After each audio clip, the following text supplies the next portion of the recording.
Progresi i Shqipërisë në luftën kundër korrupsionit, sundimi i ligjit dhe pavarësia e pushteteve ishin disa nga elementet e prekura në raportin e Këshillit të Bashkimit Evropian.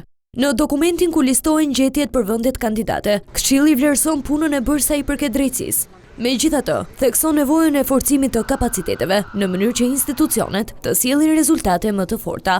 Këshilli mirëpret rezultatet e mira të arritura tashme nga SPAK dhe gjykatat e tij, përfshirë në çështjet e korrupsionit të nivelit të lartë. Këshilli mirëpret gjithashtu bashkëpunimin e mirë me Bashkimin Evropian dhe Agjencitë e Zbatimit të Ligjit të Shteteve Anëtare, i cili duhet të vazhdojë, përfshirë bashkëpunimi në hetimet financiare. Presidenca Europiane vendos gjithashtu nota pozitive në zbatimin e vazhdueshëm të reformës gjyqësore, ndërsa theksohet nevoja për ruajtjen e pavarësisë dhe integritetit të strukturave.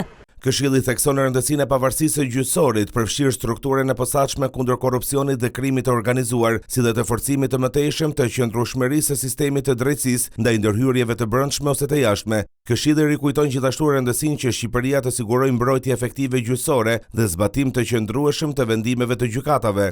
Por jo vetëm drejtësia, një tjetër kërkesë e paraqitur në raportin për Shqipërinë ishte reforma zgjedhore, duke sjellë si shembull mangësitë nga zgjedhjet e 11 majit. Këshilli vëren se zgjedhjet parlamentare të 11 majit të vitit 2025 ishin konkurruese, pavarësisht mangësive të identifikuara të cilat duhen të adresohen. Në këtë kuadër, Këshilli bën thirrje për një reformë gjithëpërfshirëse zgjedhore dhe në përputhje me rekomandimet e OSBE-Odirit dhe Komisionit të Venecias.